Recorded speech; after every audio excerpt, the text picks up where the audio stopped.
Okay, here we go. Hi, my name is Alondra. Mika. I'm Shelby. And we did our presentation on obsessive compulsive disorder, also known as OCD.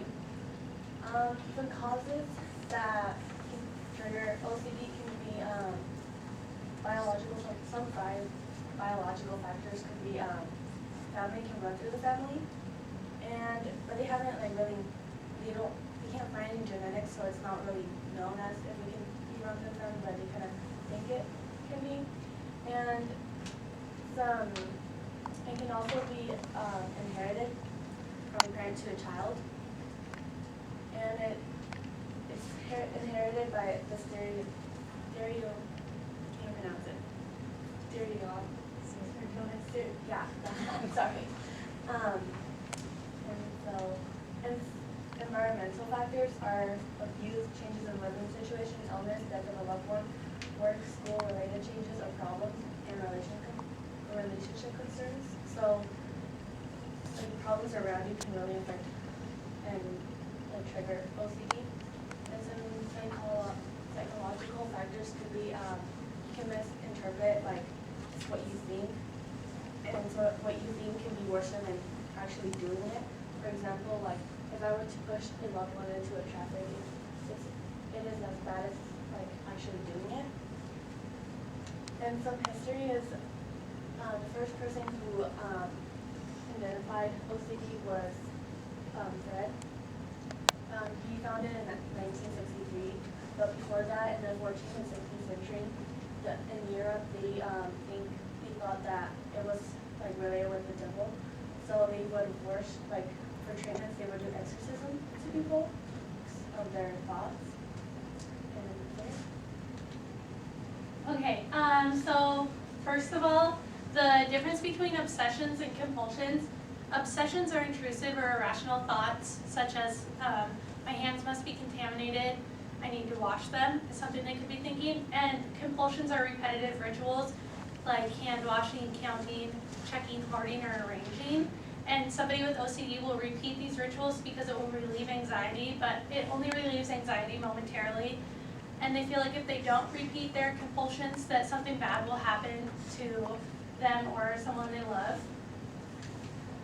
So symptoms, somebody with OCD will often check or recheck actions.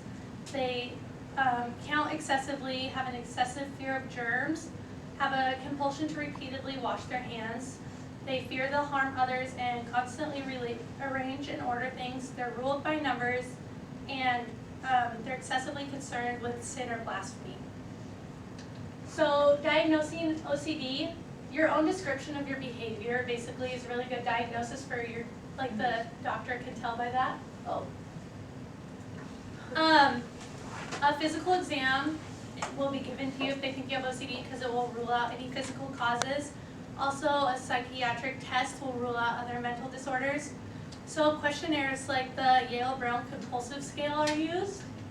And I have that with me, so I'm just going to give it to you guys to pass around so you get an idea of what an OCD test looks like. It's a checklist, and there's 15 sections and 67 different questions that you guys can kind of look at as you pass it around. So our case study, we did it on this woman, Rachel Brooks. She's 23 years old. She is going to college at New York University in New York City. She suffers from OCD, and she has had 1.5 years of treatment, and she has been successfully treated. Okay, so I wrote this entire thing. Rachel is a 23-year-old college student living in New York City who suffers from obsessive compulsive disorders.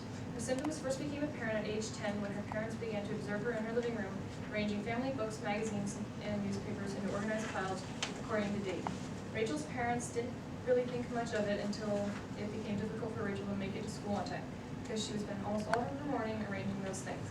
When Rachel was 20 years old, she also exhibited symptoms of OCD similar to the ones she had when she was younger. Rachel would still categorize books, magazines, and newspapers according to date and now genre. Although she was living in New York City and worked downtown, she was always terrified that she would breathe in some incurable pandemic virus and die. Rachel would avoid walking to work at all costs, but when she did, she would end up wearing a scarf or mask over her nose and mouth. She always found that to be extremely embarrassing, therefore leading her to be socially anxious. At At first, organizing the books and magazines didn't take much of her time, maybe 10 minutes out of her morning. As about 3 months went by, she began to start collecting more and more magazines and newspapers with absolutely no significance. As more and more magazines and newspapers were building up in her home, it took her longer to arrange them. This led to her being late to work numerous times and eventually got her fired. In addition to her work life being disrupted, her social life was also being greatly affected. After work, when friends invited her out for a drink or to hang out, she always turned them down, saying that she was either busy or not feeling well. Rachel always felt compelled to get home and tend to her books and magazines and make sure they were in order. After this behavior went on for approximately 1 year, she decided that she needed help, especially after getting fired from her job. Rachel got cognitive behavioral therapy at age 21, a year after she realized that these obsessive behaviors were controlling her life. She found a local mental health counselor and sought treatment. While in therapy, she was exposed to 2 different techniques to cope with her compulsions: thought records and exposure and response prevention. Since Rachel exhibited her excessive maintenance behavior somewhat impulsively, she never really had time to sit down and reflect on the motives behind her actions. That is where thought records come into place. In therapy, she was introduced to this technique where she would take the time to write down any thoughts associated with an uneasy or uncomfortable feeling she was having in that particular time. The second technique used in Rachel's therapy was exposure and response prevention. With this exercise, she was exposed to situations that caused her anxiety, like being away from her pile of books, magazines, and newspapers. By doing this, she became more and more comfortable. By doing this, she became more and more comfortable being away from her books, along with helping her overcome the excessive stacking of books.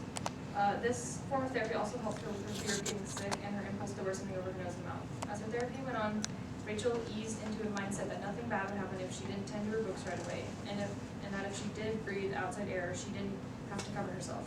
This allowed her to be more easygoing and opened up lots more social opportunities. Now at the age 23 years old, 1.5 years after seeking treatment, Rachel can arrive at work on time, hang out with friends after working on weekends without any hesitation. She can now spend prolonged amounts of time away from her books without getting anxious and is continuing to improve. This is our excited. We're excited. Does anybody have any questions?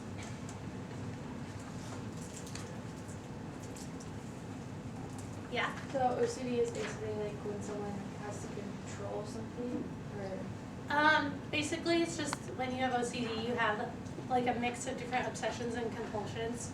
So it's like things you can't really control. what are like the highest causes of having OCD? Like The highest causes? I think it's biological. Like they don't really know exactly if it's like inherited or something like that. They can't find it, but they think that can be a possible. Yeah, but the like environmental, like things that happen around you and stuff can really cause and trigger OCD. That's the main Like stress. yeah, and stress. so like anyone can get it. Yeah, Yeah, it can develop. it can. Yeah, like from what like all the stress you can get, like I mean that can develop OCD and you wouldn't even know it until you let go. When we were researching, we all looked at like the quizzes, and it was kind of funny because we all had different things that like contribute to OCD. So I kind of feel like everyone almost has a little bit of the symptoms, but it doesn't really become OCD until it becomes like an extreme that you can't control it. So anyone can get it if that gets out of hand. Yeah, to add to that, many people who have OCD, like maybe they have to have their shoes ordered in a certain way. If something impedes that shoe order, let's say they misplace one of their shoes and it can't be a complete set of shoes, they might not go about the rest of their day. They might spend the rest of their day searching for that shoe, making sure that that is a complete set in their head. I mean, that's an example of how extreme it needs to be for it to actually be a true OCD. Otherwise, we all have little elements of it. And you go online and just like write OCD test and you can type like little quizzes. This is one of them that we found, but it really shows. Like I took one and it said I did have OCD, pretty high. But Yeah, like the quiz that you guys are passing around, all the ones that have asterisks, those basically, if you find yourself saying like, oh yeah, I have that, they're things that like any normal person would have, so that doesn't technically mean you have OCD unless they find that you paired it with other things that didn't have an asterisk. So, just giving you guys a heads up on that one. Any other questions? Good job. Last group, come on up.